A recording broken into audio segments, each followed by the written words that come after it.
आपसे आप पर जब ये दबाव आया कि ऊर्जा न ली जाए रूस से, तो आपने पलट कर जवाब दिया। ऐसी चीजें नहीं भारत की नहीं कूटनीति में सुनाई नहीं देती थी। नहीं नहीं, देखिए मैं ये एक किस्म से गलत फहमी है। मैं नहीं, मुझे लगा कि लोग जो हैं हमारी जो मजबूरियां, हमारी परिप्रेक्ष्य पूरा समझ नहीं पाए, तो वो अपनी दृष्टिकोण से देख रहे थे, तो मैं उनको समझाने की कोशिश कर रहा था।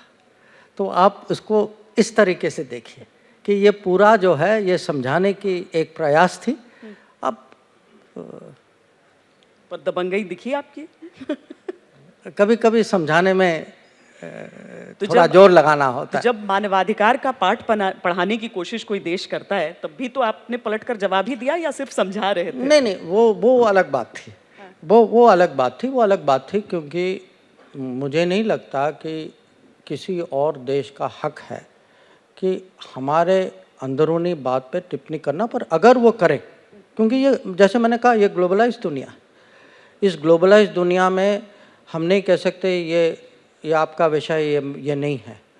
मेरा इतना ही मैंने जवाब था कि अगर आप कुछ कहना चाहते हैं तो बेशक कहिए, पर फिर आप सुनने की कृपा करें, क्योंकि उसके बाद मैं भी बोलूँगा, और मैं बोलूँगा जो आपने कहा उस पर भी बोलूँगा, और जो आपकी स्थिति है उस पर भी मैं बोलूँगा। तो ये वन वे नहीं होगा। और मुझे लगता वो भी ग्लोबलाइजेशन, क्योंकि बोलना भी ग्लोबलाइजेशन है, सुनना भी ग्लोबलाइजेशन। अजय जयशंकर जी, कई चीज़ें होती हैं जो कहानियां बनकर सामने आती हैं। अब आप बताइए मुझे कितनी सच्चाई थी इसमें। ये बात तो तथ्य है कि आप लॉन्गेस्ट सर्विंग भारत के एम्बेसडर रहे चीन में, लगभग 4.5 साल आपने बिताए थे। उस समय बहुत सारी चीज़ें थी जो हुई थी। उस स्टेपल्ड वीज़ा का विवाद हुआ था जिसे आपने सुलझाया था।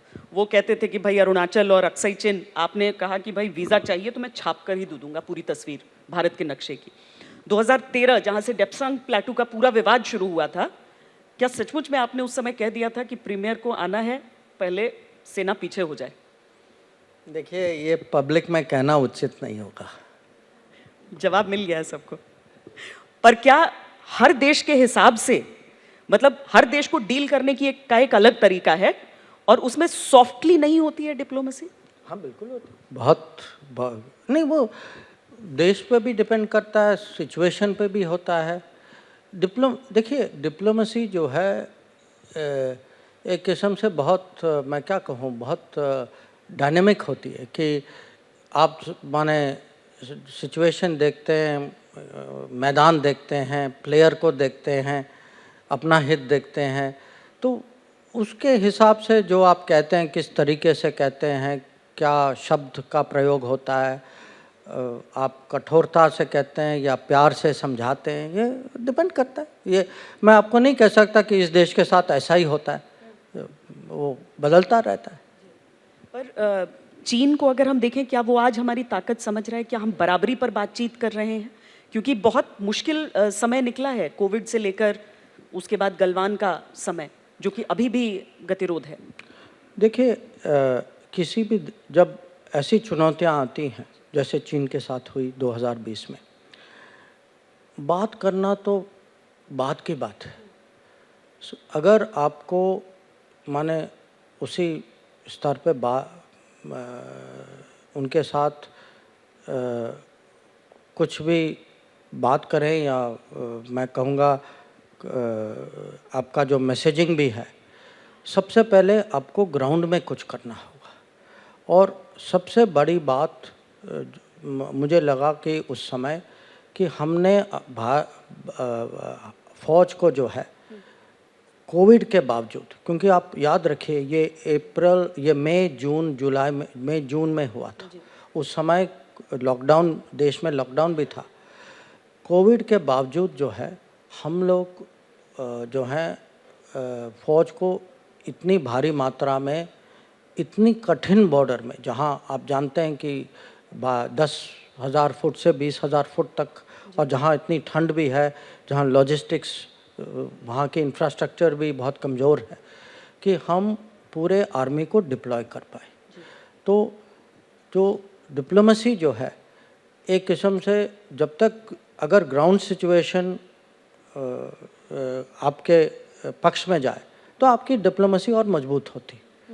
तो उसके बाद जो भी उनके साथ जो बातचीत जो हो रही है और उसके कुछ परिणाम निकले हैं, पूरे नहीं निकले, अभी भी बातचीत जारी है। इसीलिए निकले हैं क्योंकि हमारी डिप्लॉयमेंट हुई है और हमारी डिप्लॉयमेंट हुई है, हमारे जवान खड़े हैं और माने उनका जो ताकत, जो साहस जो उन्होंने दिखाया है, उसकी हमें प्रशंसा करनी चाहिए क्योंकि हमारी डिप्लोमेसी जो है उनके योगदान से चलती है।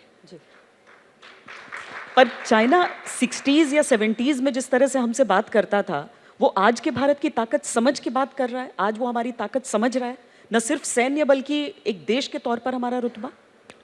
देखिए, वो तो उसका जवाब तो वही दे सकते हैं ना, मैं तो नहीं दे सकता। रुख समझ में आता होगा।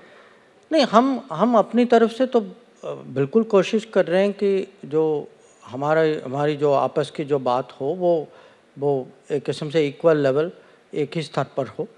पर ये चुनौती है क्योंकि अगर आप इकोनॉमी उनकी देखें तो हमसे 4 गुना ज़्यादा है और उनकी अगर फ़ौज भी देखें तो उनकी क्षमता जो है कुछ क्षेत्र हैं जो उनकी क्षमता में उनकी ज़्यादा है। उनकी इंफ्रास्ट्रक्चर हमसे अच्छी है क्योंकि हम लोगों में अगर एक कमी है कि हमने बॉर्डर में जो है इंफ्रास्ट्रक्चर की प्रगति नहीं की, सालों से नहीं की, क्योंकि हमारे यहाँ कोई गलतफहमी थी कि अगर हम बॉर्डर को डेवलप नहीं करें तो कोई अंदर आ नहीं सके, तो एक किस्म से वो डिफेंसिव सोच थी।